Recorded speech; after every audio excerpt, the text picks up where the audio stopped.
We're here in Evan Centopani's hardcore, old school bodybuilding basement gym to check out all of his equipment. He's got custom squat racks and hand-picked bodybuilding machines.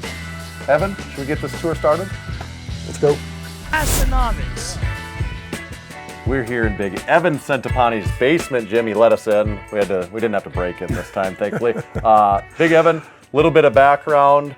You've been an animal athlete forever. I don't know how long. I think we're in year like 19 at this Okay. point. Okay. And what's your bodybuilding? What's the elevator pitch like? What's your story on bodybuilding? What's your history?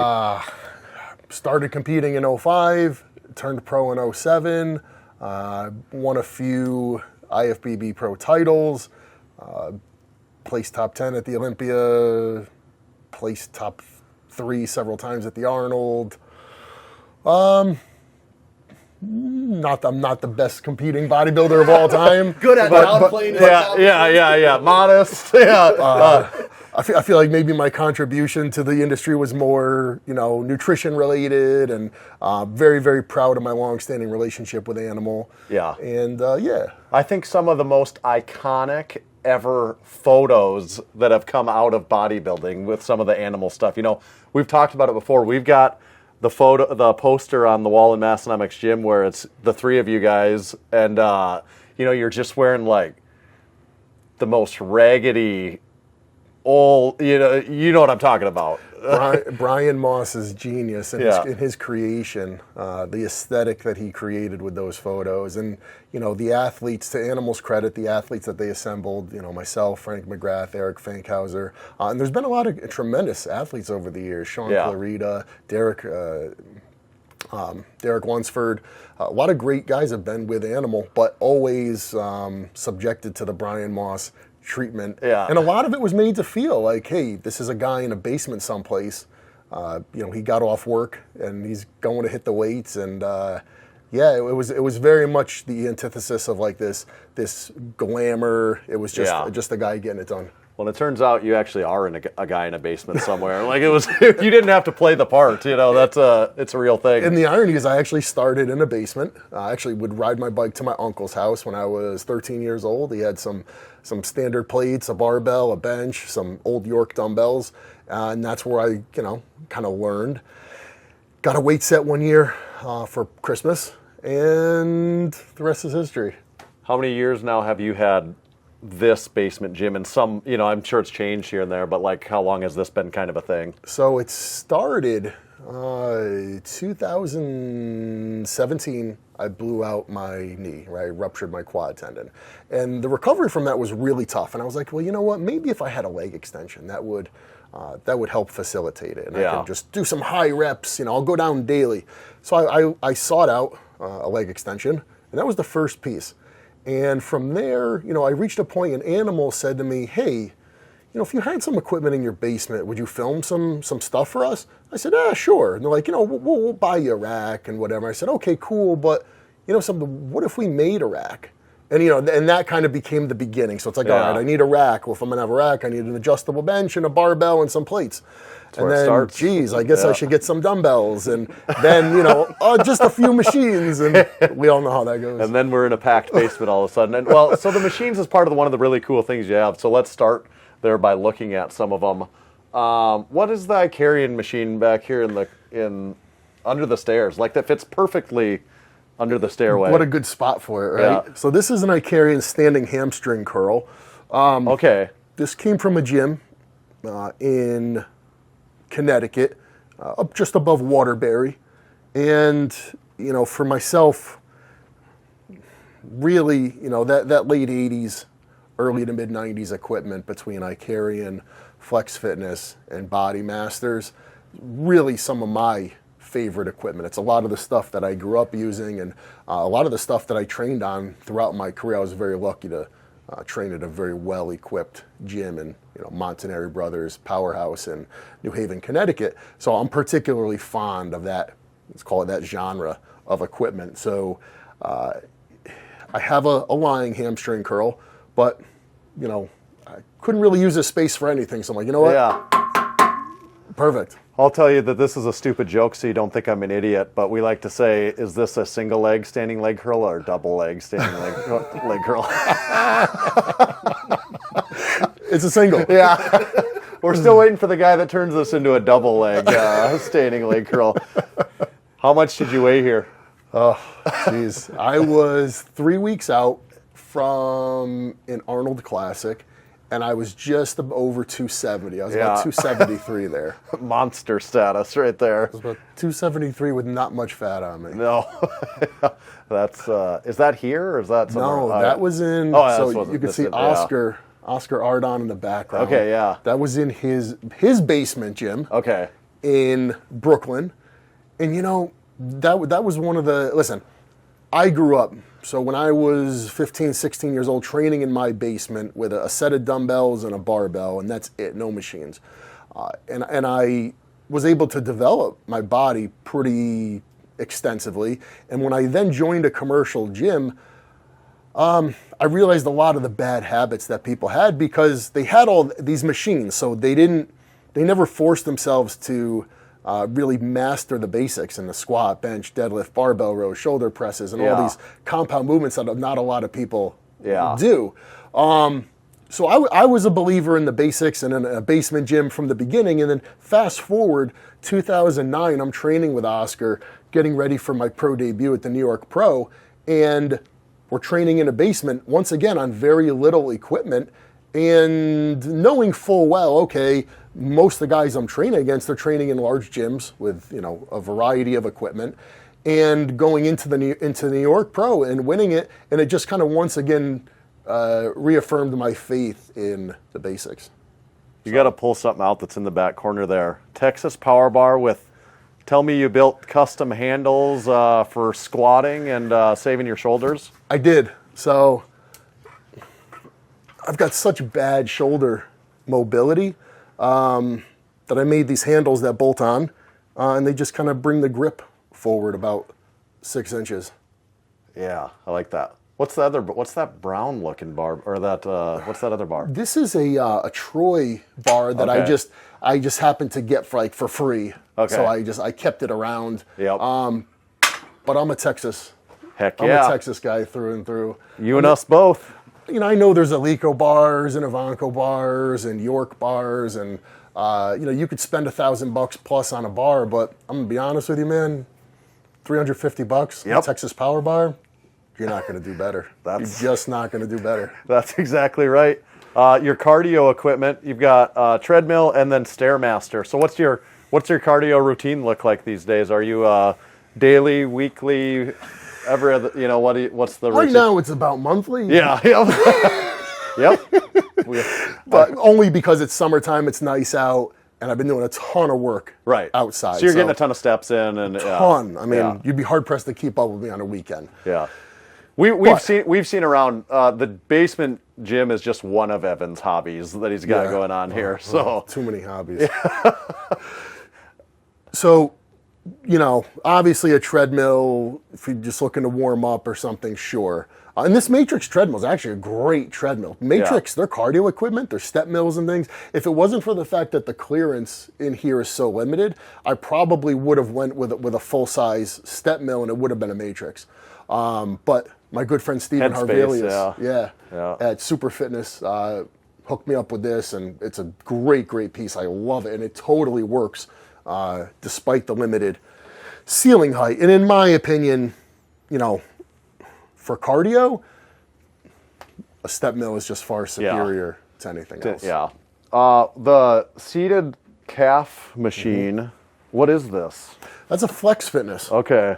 A later model, much newer than pretty much anything else I have, but it actually came from the same guy that I got this hamstring curl from, and this piece was like, as you can see there's one in there. Yeah. It fit in there really loose. Right. It was just sloppy, flopping around, and I welded this. You know, I re-drilled it and welded a new one on to make it fit snug, and then it was perfect. So for building calves, seated calf raise, standing calf raise, or standing, both? Okay. standing Yep. is far superior. Yep. This is just something I've got room for. If Yeah. I had more space, standing, Yeah. 11 times out of 10. Okay. The plate tree that you've got here. Love the plate tree. So you've got, about plates. What plates do you got here? The tree itself is a Cybex, and I'm not a huge Cybex guy. Storage. But this is a really nice weight tree. I love this tree. For plates, and I trained on milled York plates throughout my career. Yeah. So I am fond of them, but I love being able to grab an Ivanko plate, that fat lip on them. Yeah. And at the time, this is going back 5-6 years ago. I've got a whole pile of them stacked up over there too, just because, right? You can still score them for $1 a pound. So they're a really cool plate too. So these are like the Ivanko M series plates or whatever it is. Okay, you said it, and that's the way I say it. Do you ever hear people say Ivanko? No, I say Ivanko, but I've it's crossed my mind to say like maybe am I pronouncing it right? Yeah, but I've always said I say it Ivanko. the same way you do too. So I'm just curious. Okay, yeah, I do really like those plates though. They made up nice, and they're easy to work with. Yeah. And they look good too. What's the chest supported row? It looks like a little more modern, or is it restored, or what do we got there? That's a TK Star. So you guys familiar with TK Star? No. Okay, so, Educate us. So TK is Tom Kinney. He's a long-time equipment builder based in Mount Vernon, New York. So probably a lot of his stuff is more prevalent to the Northeast, and it's become highly, highly sought after, very collectible.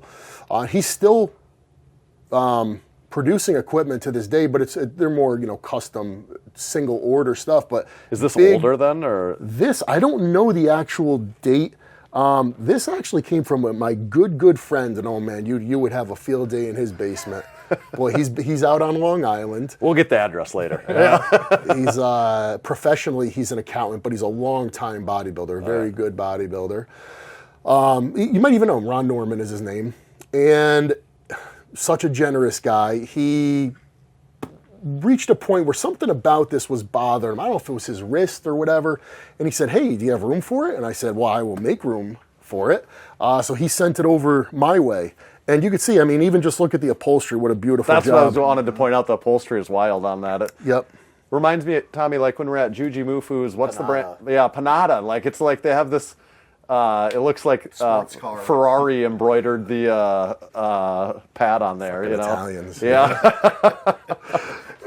So yeah, this is actually a pretty, if I had to guess, probably a pretty valuable piece, to be honest. Okay. But as a chest supported row, it's a wonderful piece. And coming back from a couple surgeries, when between my hips, my knees, you're not going to do bent over barbell rows, things like that. Right. So to be able to hop on a machine and train my back's been wonderful. I'm guessing, correct me if I'm wrong, but based on where the plates load on this, do you not need a ton of weight?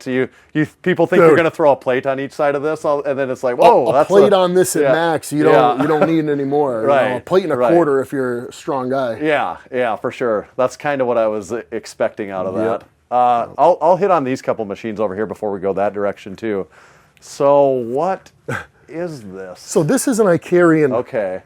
Meant to be half of a crossover. Okay. Right? I see it. Okay, yeah. But this... You've fabricated this bracket to actually bolt it up here, yeah. Because this won't stand on its own. Right. It's made to take the cross member and have the other half support it. Right. So yeah, I made this that slides in, and it socks right up to the floor joist, and it's... Oh, it's not solid as a rock. Well, and then, so did you make the... I did. Low, so is that a low row foot plate then? Yeah. Yeah. Because this, luckily, you can bring it down here, and I'll bring the bench over. Right. And now I can do a seated row. Can you, you could do tricep extension and stuff like that you're showing, but can you do lat pull downs off this? You could, but you need to kneel. Okay, yeah, right, so right. I've got a pad, I'll throw it on the floor, do close grips, and it's not ideal. Listen, talking about things that I would add if I had the room, sure. A lat pull down, a full-on cable crossover, a leg press, certain things like that. But just to be, for the past 4 years, I didn't even have any cables whatsoever. So now having this just to add some variety, It's wonderful. But the thing you come to realize, man, a barbell row, a deadlift, those are still your bread and butter. You know, you can get on it's hard here. to outdo the classics that, You're not going to beat them. Yeah. Things like this will add variety, but you know, do you need anything more than a barbell and some dumbbells? And the answer is no. And I always tell people, man, if you're assembling a home gym or even a commercial gym, get the fundamental pieces right. How many gyms do I go and they've got cheap fucking barbells? Yeah. Or lousy benches and lousy racks and shitty plates. And no, man, you need good benches, bars, racks, plates, dumbbells. Those are all the fundamentals and they've got to be right. Then you can start thinking about getting creative and having cool collectible machines. That's right. That is spot on. That's a man that knows his stuff. I'd also point out, it's fashionable in the home gym community to worry about on new equipment, like, are the pulleys plastic or are they aluminum? Like, as if plastic pulleys aren't going to work. Here's a good example. I have a feeling these nylon pulleys or plastic pulleys work just fine on this machine. Yeah, I mean, listen, I know that's a thing, but as somebody who has a certain appreciation for this equipment, in terms of maybe its collectability and its worth and all that, sure. But I also have trained on this stuff for the last almost 30 years. So, I don't know. There's a certain nexus between what do you need and, you know, just what's it's just fashionable. Yeah, bullshit stuff. Right, you know? yeah, there you go. The seated pec rear delt Body Masters again here. Man, what a great piece. Also towel holder. So what's better about this, fly or rear delt? The fly, the chest fly is spectacular. Okay. And this has a 300-pound stack on Yeah, it. it's And that huge. is a heavy 300-pound stack. Like, Right. I've never used that. Right. I've never ever, you know, there's It's probably a guy that's done some heavy flies before. I've done some heavy stuff. Listen, there was an Icarian chest fly in New Haven, and we used to have to pin a couple plates to it. I've never had to pin any weight to this. This is a hard, but very smooth machine. I'm partial to Body Masters. There's no perfect line of equipment where I wouldn't take one from here, one from there. But if I was forced to stick with just one, I'm a Body Masters guy. Okay. You heard it here first. All right, going down, speaking of Body Masters, the seated leg extension. And as I said earlier, I mean, that was my first piece that I bought to rehab. Yeah. What's going on with the adjustments on that, too? You got to explain that to me. I don't even know, to be honest. So this you can set, and you won't be able to come up as high, which Okay. I don't know why you would do that. Yeah. Like you're limiting how far you can actually extend with that adjustment. Yeah, and then this one, it's missing the knob. Right. You can increase or decrease the bottom of it. Right. For how much of a stretch you're getting at the bottom. Every once in a while, I'll come down and my daughter is screwed with this, and I go to, and it just And it's stuck. smashes after like 3 inches. Yeah. But this is probably, you know, Flex had a center drive extension. They had a couple center drives. One, the earlier one was a cable. The later generation was a belt, and it had like a some type of composite or plastic cam on it. And that's the one I used throughout my bodybuilding career. And that was always my favorite leg extension until I started using this regularly. And now, to this day, this is my favorite. The only thing is, you know, with the post being off to the side, Yep. and I haven't had that problem with this one, but sometimes they like twist. You know, and Like when it's you have torquing when you're... yeah. This one doesn't do it, but when you have a center drive, you don't have to worry about that. But Okay. this is definitely my favorite leg extension. Icarian had a couple really good leg extensions too. So when you say good, I mean, we kind of explained about, to you, a good extension, is it the feel? Is it the stretch? Or, you know, people talk about the stretch and the, you know, what is it? All of the above. I Yeah.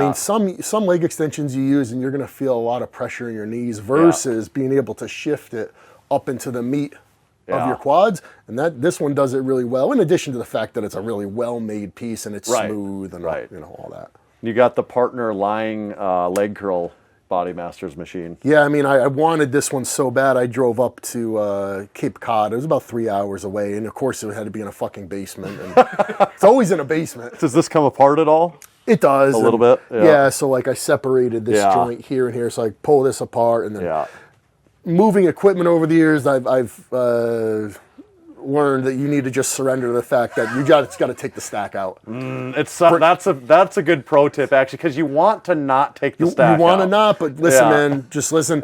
Bring some 5-gallon buckets. Yeah.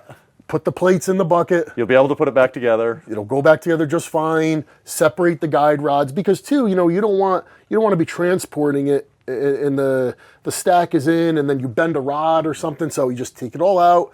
Just make life easy and just trust me, don't fight it. It is true though. You don't want to. Your thought is you don't want to have to do that. You're like, how can I do this without messing with? Because you think it's more complicated than it is. Right. But it's not. These rods will come right out. Yeah. Just take the stack out piece by piece. It's no big deal. What's better, a lying leg curl machine or a seated leg curl machine? I find lying to be far superior. Okay. I feel that I can just put way more torque on the hamstring. Yeah. Yeah. And there's a couple really good seated ones over the years. Flex made a couple good ones.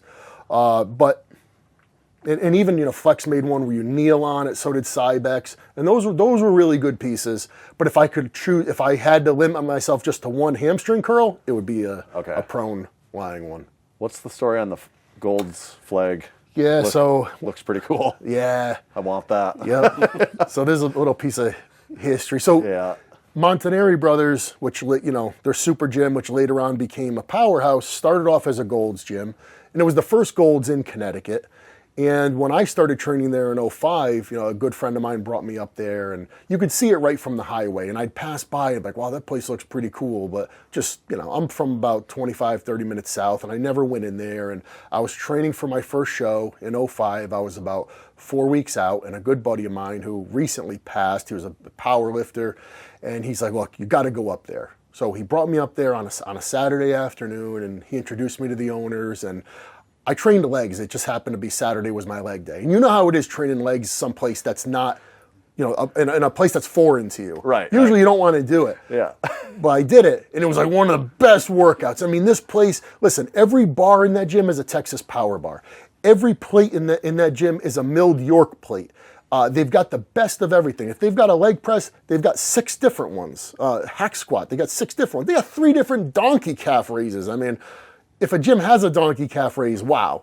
But I mean, this gym had everything. This is the most complete gym I've ever trained in the sense that they have the equipment, they've got the layout, they've got the energy, and they've got just the atmosphere, and the people that own it just make it what it is. Yeah. Most gyms are going to tick 1, maybe 2 of those boxes.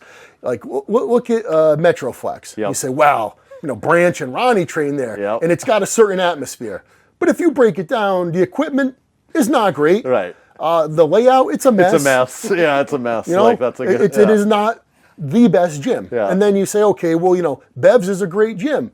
And I say, well, I don't love those Intech plates, and I don't love the bars, and there's a couple things, but okay, it's got a great atmosphere and a wide variety of equipment, and Steve is an awesome dude. I can pick apart any gym. New Haven? Nothing to pick apart. Yeah. Okay. Nope. I like that. That's a good story. In the corner, you've got the adjustable bench, Body Masters. I picked that up a couple weeks ago. Okay. Because I just couldn't resist it. Do you have a partner bench to it? Or That's the one I use all the time. Okay. Same exact bench. Yeah. That is the best adjustable bench ever made, All my right. opinion. Mark it. It'll blow away the Icarian, the Cybex, the Hammer Strength, any of them. Okay. I mean, you familiar with it? No. Pick that up. Okay. So it's going to ratchet. Yep. Once it's finished ratcheting, pick it up. Oh, okay. I got you. Oh, yeah. I mean, it is. Yeah. I see what's going on. Heavy bench. The wheels even on it are, it's got like 3-inch wheels on it. It is a great bench. So you needed the second one. No. You're like you didn't need it, but you did need it. It's going to sit there. Right. And there's going to get shit piled on it and dust. And I'm never going to, what am I going to do? Wear out the other one? Right. I'm never, ever going to need it. So how do you release the ratchet? You just got to push. I see. It's a ladder system. Okay, gotcha. No, I just couldn't. It's probably going to be a good gift for somebody. Yeah. There's probably going to be somebody in my life that I care about, and I'm going to give them the best gift they've ever received. The hack squat, it's one of the first things we talked about when we came in. You've got the Cybex hack squat. We've got the matching leg press to this. I love the leg press. Tell us about the hack. So I knew I wasn't going to have room in here for a leg press. And given the option, I would prefer a hack anyways. And of all the hacks I actually, first time I used this and really was impressed by it, I was in Italy of all places. I never trained on a Cybex. And it was not long after I injured my knee, and a lot of things didn't feel right. And I was training on it, and you know, it just the angle of the platform. You know, I don't have the most flexible ankles, and you know how a piece is going to hit, whether it's a leg press or a hack squat, has a lot to do with your ankle flexibility. And this thing was just wow. I was able to bury it, and it felt great. And I said I got to have one. So this I found, this wasn't far away. This was in New Haven, and it was an equipment dealer, but it was up in the back of an 18-wheeler, up in the thing. So, you know, we had to get it down off of that, and I stuffed it into a U-Haul van. You know, when I think back, I'm like, why did I do all this stuff by myself? Never want to bother anybody. You know? That is the truth, too. Anything possible to not have to ask someone for help. Because I don't want anyone to ask me. That is exactly right. I want to be left alone. Yeah, there's a lot of good wisdom. That is so true. I'm very jealous of this one. This is one of my favorite pieces that you got here. That's really cool, It's a great piece. Yeah. Did you paint some of these pads? I did. Oh, you see the purple there?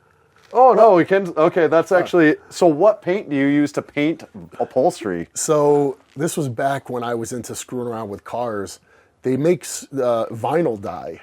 Because a lot of the old cars, the 60s muscle cars, the interiors are vinyl. Yeah. And they make dye. It's like spray paint, but it's for upholstery. And, was this all purple? These were purple. So, you essentially like rattle canned this. That's it's just a special kind of. And it's not like sticky, or, you know, if you spray painted this with regular paint, I feel like it might feel weird. Yep. That holds up, though. I did that 5 years ago. So did you do all of these? I can actually, if you look in the light, you just see like maybe like a difference in it wore shine. off in one spot, and if I had to imagine, it's probably because how many people before it, the oils Right, it was just, from their head. Well, you could easily just touch that up, too. Oh, super easy. So that worked really well. Yeah, these were blue. Like, so I could take my old, like I've got some old goofy green ones that I don't want green. I could paint them. Yeah, and I've got purple ones, and I could do this. Automotive vinyl dye. Okay. That's insane. I would not think that. What's the preparation to it, though? Like alcohol, wipe it That's down? it. Yeah, any type of degreaser. Yeah. That's crazy. Hang out with me. I can't believe how well that works. Some stuff. Yeah. I can't believe actually how well that works. Oh, it works like a charm. Yeah. That's a pro tip. What's the old bumpers in the corner? So those were in a gym. The gym was empty. So VTX. Yeah, I think that's made by Troy. Okay. Yep. And this gym was empty.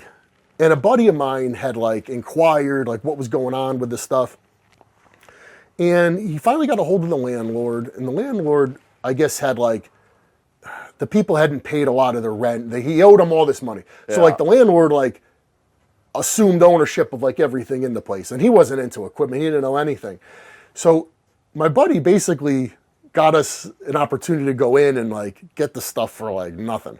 So like I think for all those bumpers, that bar that you saw in the corner, and the Matrix treadmill, I paid like $300. Yeah. But if I had to go buy that treadmill, I'm gonna spend at least a few thousand. Right. And if you're gonna have a cool home gym with carpet floor, you got to have a cool retro vacuum to keep the floors clean. Are these like, have you restored these or no? Yeah. The one on the left, Electro Hygiene, that came from the dump. Okay. It works like a charm. Yeah. And then the one on So are those what you use down here? Yeah. Yeah. The one on the right, my uncle recently got me because he knows I'm into it. Yeah. But the problem was the bag, he didn't realize it. A mouse must have chewed a hole in it. So I haven't used it yet, but it was brand new in the box, never used. Custom fabricated steel speaker, I made those speaker boxes. to hang the speakers. Yeah, that's cool. And then Andre the Giant on the wall, and the Joe Weider. Andre the Giant once drank like 120 beers or something in one sitting. Lesser known fact, my uncle was actually a WWF wrestler. Really? Awesome. My father's brother, but they don't. Is his name on there or anything like that? Okay, it's not like that wasn't like a significant. But that was the era that I grew up watching in Yeah. the 80s when it was the WWF. Yeah. Tell us about the pro style dumbbells here. What's going on, and the rack also. Where'd the rack come from? I like the rack. Dude, I love this rack. So the dumbbells, they were I bought them off somebody local. Yep. They're what do you call them? Cap. Yep. Cap. Pro style. Right. Yeah. I mean, okay, maybe Ivanko, they'd be a little more desirable, but Cap, they're solid. They're pro style. They're very similar too. Like, I mean, and so these are 30, 40, these are 100 and some pounds. Those are 120. 120. Yeah. So I have the full set by 5. So there's a whole nother set to this, but I just kept them in here by 10s. Right. So if it's you could fit them on the rack. Yeah, 20, 30, 40. Blah blah blah. Because if I did them by 5s, it would take up too much space. Yeah. You're a pro style dumbbell fan? We've got a pro style set too. Yeah. Also and here, I hate thick handles. Right. These do have the thinner ones too. Speaking of cool dumbbells, you've got the York Roundhead, the 1 and the 2 pounder. A guy I know, and he's not a fitness equipment guy, but he came across them. He's like, I figured you might be interested in them. They are cool. I thought they were. I didn't know. I thought they were just like promotional or like paperweights, but I think they were meant to be used. Those are meant to be used. The 1 pound is meant to be used. There is a half-pound one that's usually gold. That was promotional for the salesman. They call it the salesman sample. And but those were actually both meant to be used. Are these some of your bodybuilding trophies over there? Yeah. There's a couple missing. I think there's a couple up in my office and stuff, but yeah. Is there one? What's your most proud show moment over the years? Anything that sticks out to you? When I won nationals in 2007, that was a big one, and it was the 25th anniversary. Yeah, it was 25th anniversary of the nationals, and Lee Haney was the first nationals champion, and he's the one who presented me with my trophy. And in my estimation, Lee Haney was the greatest Mr. Olympia of all time, all things considered. So that was pretty special. But probably my first one, which is over there somewhere too, that was pretty special to me. But yeah, that's cool. We're kind of ending in one of my favorite things in the gym here, the rack that you've got. Another Texas Power Bar here sitting on the rack. But so tell us about the rack. It's awesome. So the rack, like I said earlier, when Animal had asked, about maybe setting up some equipment in my basement to do some filming, I said it would be really cool to build a rack. And that in itself is content. So there's a place in Connecticut called Logan Steel, and these guys are awesome because most places, if you go to them, you have to buy a certain amount of stuff. Yep. These guys, if you want to go buy 5 pounds worth of whatever, they'll sell it to you. But they're huge. I mean, they're a huge distributor, but they're really great to work with. So I got the stuff from them, and this was actually 3/16 as opposed to, a lot of times it's like 1/8. Right. So there's a little thicker. I mean, it's Heavy. Pretty substantial. With 1-inch hardware, or 1-inch hole. Yes. 1-inch diameter. I believe holes I made them 2 inches on center. Okay. My father being in the business of repairing and refurbishing Bridgeport milling machines, I was able to just utilize one of those and punch out all the holes. So I did that all and welded one side together, welded another side together, made these cross members, and then just brought it in here, assembled it, and anchored it to the floor. And this is, it's not stainless steel. It's not. It's steel. So, and it's got like a grind, it's like so I just ground it down a little bit to knock the mill scale off. Did you clear coat anything over the top of it? Yeah, It's not rusty. So, no, I just hit it with like a really cheap clear coat. Yeah, but it's actually got like just a little bit of patina on it in places that looks really cool. Yeah. And then I made the safeties. The pipe safeties for it. There was a day where Brian Moss was coming by and we were gonna take some pictures, and at the time, like I had just built it and I was waiting on these J hooks from Sorinex. Yeah. And we didn't have any J hooks, so I literally ran down to my dad's place that morning and fabricated and made these. Yeah. I would imagine they work though. They work, yeah. Yeah. It actually fits the look even better too. Yeah. Awesome. And you got the Sorinex dip attachment. I did and buy some, this. Yeah, I love hanging that ab dip straps and attachment. stuff that you've got on here. Awesome. Love the gym tours. Is there anything we missed? I mean, you got a couple other pieces of equipment out here. We talked about your There's a Nebula pendulum. glute ham raise Yeah. that I love. I don't use it anymore because, well, this hip needs to be replaced. And when I do that movement, it just, I can't do it. But glute ham raise, what a great piece of equipment. And of the ones I've used over the years, the Nebula one is head and shoulders above, all the other ones. I love that piece. And there's a pendulum squat out there that also came from my dear friend Ron, who I got the TK chest supported row from. Yeah. And if I had more room, Yeah. Well, if you had more room, what would be the next thing? it'd be a full cable crossover. Okay. Probably a leg press, a dedicated low row, a dedicated pull down. I guess not that much more. Yeah. Yeah. And those are things that are just, you don't need them, but yeah, it'd be nice to have. Okay. What if you wanted someone's watching and they want to find out more about Big Evan, or they want to get some animal protein, or what do they want to do? Yeah, Or do you want to send them? I'm on Instagram. Yeah. So you could always DM me. It's just my name, @Evan Centopani. You can always send me an email, evan@centopani.com. And yeah. Awesome. We love the tour. This is a one-of-a-kind basement gym tour, honestly. There's not much else like this that we've been in. But we do have a whole bunch of gym tours. We're doing like 10 on this trip in the Northeast. So make sure you subscribe to the channel. Check out all the gym tours. If you really like what you see, you can become a supporting member of the channel. You look on our website. You'll find all that stuff. In the meantime, stay tuned for the next one.